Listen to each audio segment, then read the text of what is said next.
Bom, vamos colocar na conversa o ministro Fernando Haddad, que afirmou há pouco que as propostas alternativas à elevação do IOF devem passar pela correção de outras distorções no sistema financeiro. Ele foi questionado, por jornalistas aí em Brasília, preferiu não antecipar quais medidas serão anunciadas nesse pacote para calibrar, ou seja, reduzir o impacto do aumento nas alíquotas do IOF. Haddad afirmou, no entanto, que as reformas estruturais vão voltar para a mesa, sem citar quais. Tenho conversado muito, tanto com o deputado Hugo Motta, quanto com o Davi Alcolumbre, presidente do Senado. O que nós acertamos fazer? Duas coisas. Primeiro, corrigir outras distorções do sistema financeiro, para abrir espaço para a calibragem do decreto do IOF. Então, se houver qualquer calibragem, vai ser no âmbito de uma expansão da correção dos desequilíbrios existentes hoje nos tributos que dizem respeito às finanças. Por exemplo? Eu não vou adiantar porque nós vamos apresentar para eles as possibilidades que nós temos em mãos. E isso tudo gera muita especulação desnecessária. Quando nós anunciarmos, vai ser uma coisa já pactuada. Então tá aí, o ministro que diz que vai calibrar esses impostos, mas discutir reformas estruturais com o Congresso sem citar quais. Falou também de reforma administrativa, diz que deveria começar pelos supersalários também, nessa entrevista ali a jornalistas. Como começa essa semana do ministro da Fazenda, Eliane? Bem, o ministro da Fazenda está sob intensa pressão. Pressão do mercado, do sistema financeiro em geral, do sistema produtivo e principalmente da Câmara e do Senado. Quem está liderando essa pressão é o deputado Hugo Motta, presidente da Câmara, e agora o Haddad abre esta semana falando em modulagem, em calibragem, em reformas estruturais, mas ele não falou o principal. O que o Hugo Motta cobra e o Davi Alcolumbre também cobra, e, enfim, o mercado todo, é simplesmente o fim, o recuo total nesse pacote do IOF. O governo recuou num item do pacote, mas a pressão é para que todo o pacote seja jogado no lixo, começado do zero. O Haddad não se comprometeu com isso nessa entrevista de hoje de manhã, mas ele falou em corrigir outras distorções e deixando claro que é no sistema financeiro, as distorções do sistema financeiro. E reforma estrutural, a gente lembra que o Hugo Motta, inclusive, já citou a reforma administrativa, que está sendo falada há anos, entra ano, sai ano, se fala na reforma administrativa e ela nunca vem. E o que o Motta colocou? Criação de um grupo de trabalho para apresentar uma proposta daqui a 45 dias. E sim, os supersalários, isso é uma questão de emergência para o Brasil. Quando a gente vê que os supersalários no judiciário, toda hora, penduricalho, e um recebe 600 mil daqui, o outro 1 milhão num só mês. Então está tudo muito, vamos dizer assim, muito fora de controle. Todo mundo quer uma reforma administrativa que mire os supersalários, mas demorar 45 dias para apresentar uma proposta, depois vota na Câmara, depois vota no Senado, aí um derruba daqui um pedaço, o outro depois dali. O Fernando Haddad tem urgência, porque é uma questão de garantir o arcabouço fiscal. A gente viu que o Brasil, na semana passada saiu aí a nota da Moody's, o Brasil manteve a nota, mas com queda na expectativa. A expectativa era positiva e agora é de estabilidade. E uma das questões centrais é de confiança e de equilíbrio fiscal. Portanto, Haddad precisa, sim, de urgência. E a Câmara e o Senado exigem que ele recue, mas não dão uma contrapartida de urgência. Ou seja, a coisa está mal parada e ainda tem muita guerra pela frente. Bom, de qualquer forma, Eliane, está correndo esse prazo, de 10 dias que o a Câmara deu para o Haddad apresentar alternativas. E ontem, lá na convenção do PSB, o presidente Lula falou sobre vários assuntos. Ele falou que está com boa saúde para 2026, mas fez um elogio direto ao presidente da Câmara, Hugo Motta, né, sinalizando o diálogo. O Lula ontem, eu pensei que a gente tivesse o áudio. Tem o áudio, não? Porque o Lula ontem estava muito... Vamos ouvir, então?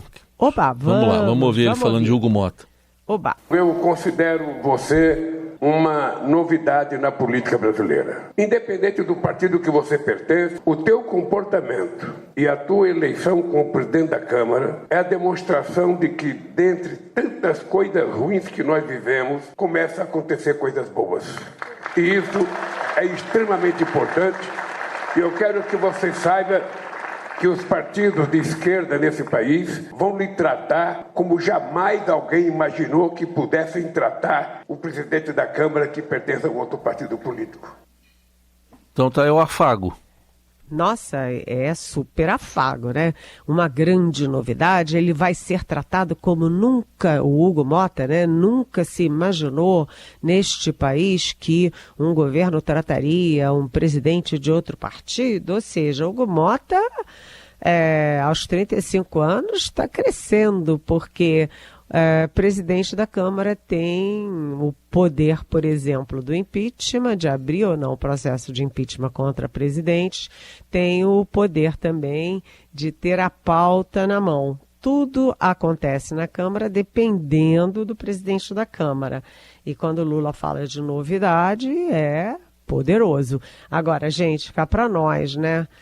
Isso só mostra o quanto o governo está refém do Congresso e o quanto o próprio Lula está refém de Hugo Motta na Câmara e Davi Alcolumbre no Senado. E o Lula estava, assim, muito falante, ele nem parecia que o evento era para comemorar ali, era uma convenção do PSB para eleger, para conclamar ali a aclamar o prefeito de Recife, o João Campos, como presidente, o novo presidente do PSB, né? Porque o Lula é que roubou a cena, o Lula que parecia candidato, parecia num palanque.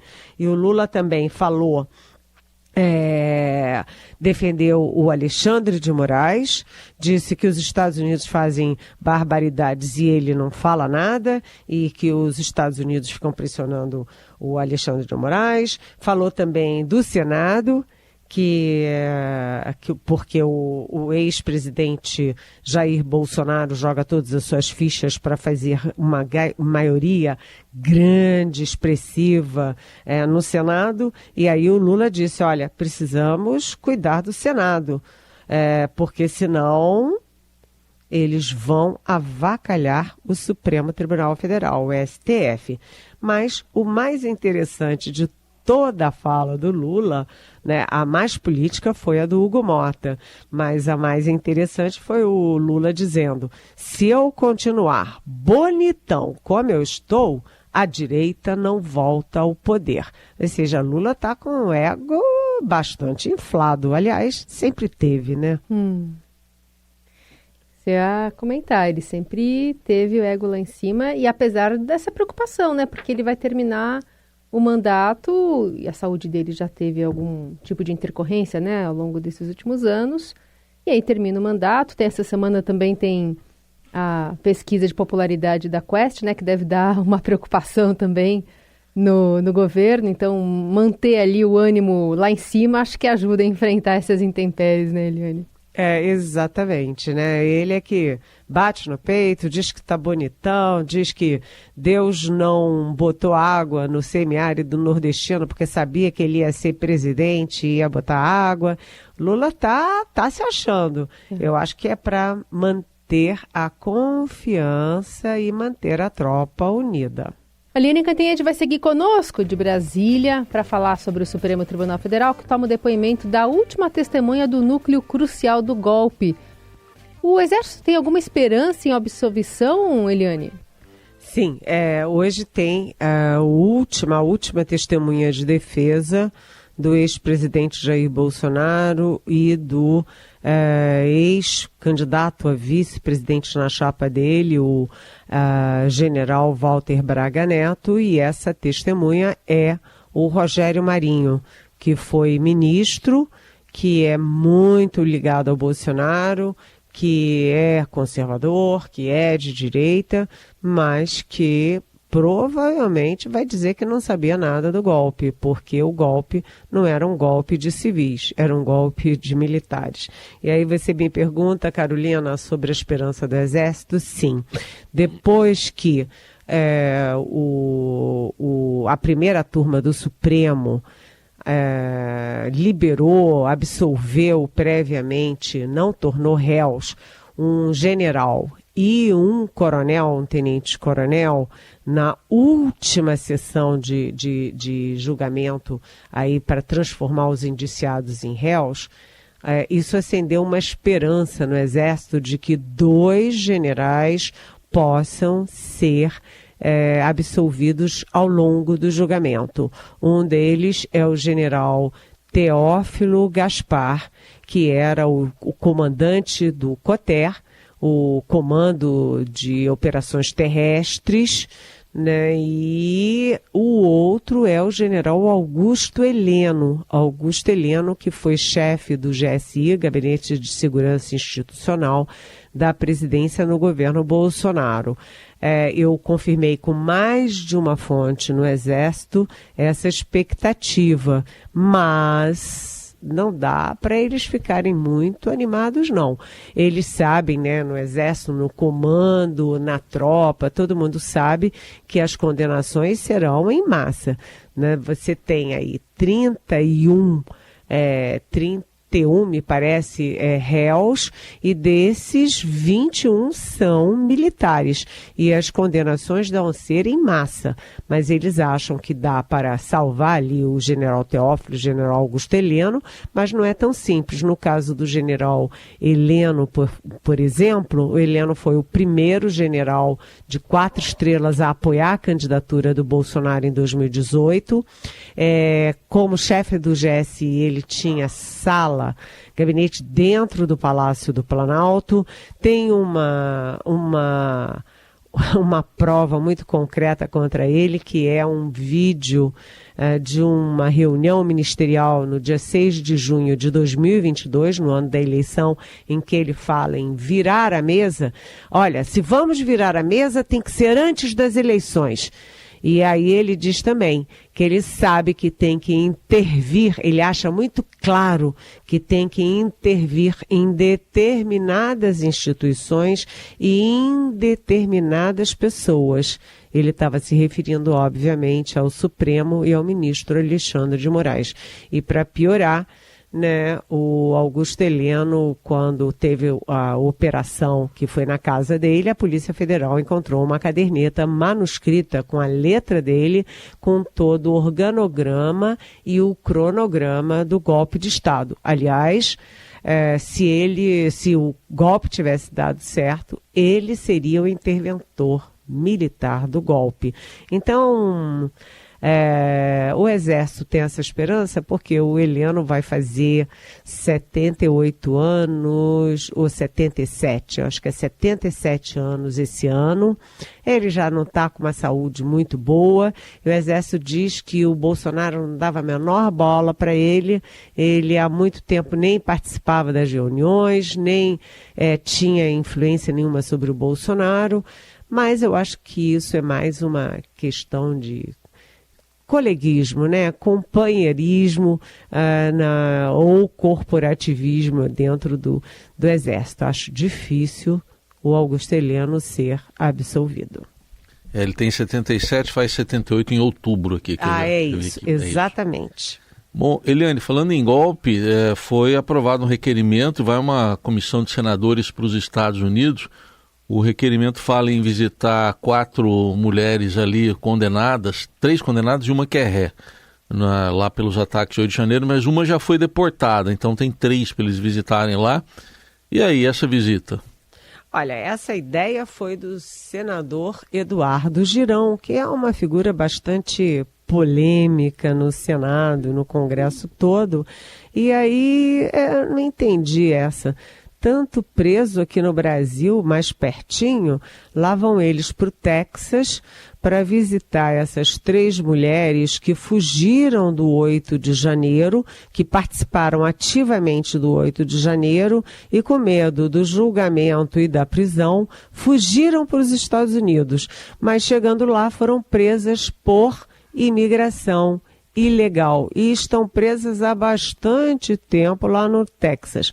Vai essa comissão de senadores, mas essa comissão é uma comissão ligada ao bolsonarismo e a impressão que fica é de que mais do que visitar 3 presas, 3 brasileiras presas, que essa comissão vai, na verdade, reforçar os ataques do governo Donald Trump contra o Alexandre de Moraes, portanto, contra o Supremo Tribunal Federal, contra, portanto, as instituições brasileiras e, portanto, contra a democracia brasileira.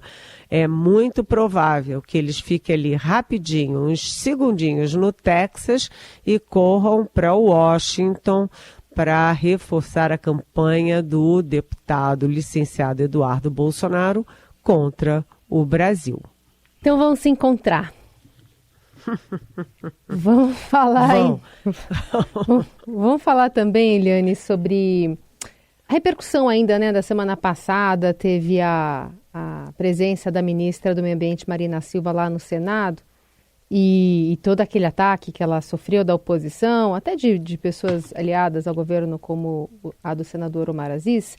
Ela conversou há pouco aqui com a gente, na coluna do Márcio Astrino, do Observatório do Clima, e ela foi questionada, sobre essa possibilidade de veto do presidente Lula se o projeto que muda as regras do licenciamento ambiental não for alterado pela Câmara. E ela alegou que primeiro é necessário fazer um amplo debate do tema na casa, mas ressaltou as iniciativas do governo na política climática.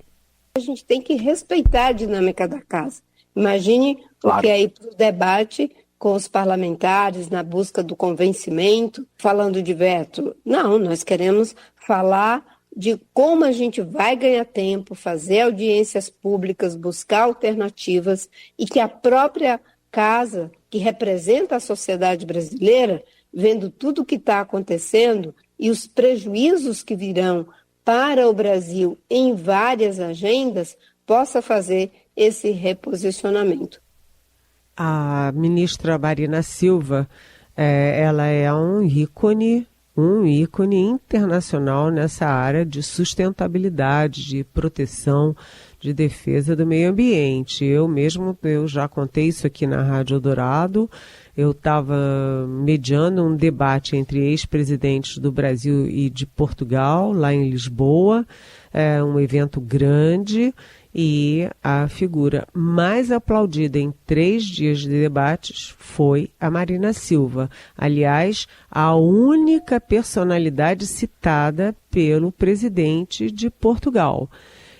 No discurso dele, ele falou bastante do Brasil, falou das relações, etc., mas a figura que ele citou, a única figura, foi a Marina Silva. E a Marina Silva foi destratada grosseiramente, misoginamente, machistamente, no seu depoimento, na sua participação do debate no Senado Federal. Foi um péssimo momento do Congresso. A Marina Silva muito segura das suas posições, muito segura da sua posição também nesse debate. Ela levantou e foi embora. Deixou os camaradas falando sozinhos no que ela fez muito bem.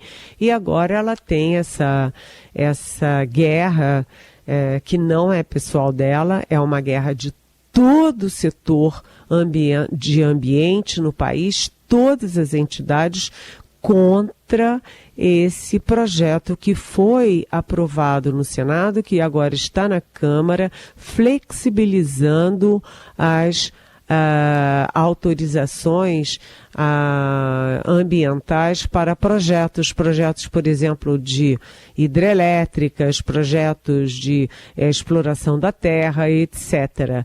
É uma flexibilização que é muito mais do que uma flexibilização, é um escancaramento, e exatamente no ano da COP30 em Belém. Portanto, parabéns à Rádio Eldorado, inclusive, por trazer a Marina Silva para conversar com os nossos ouvintes.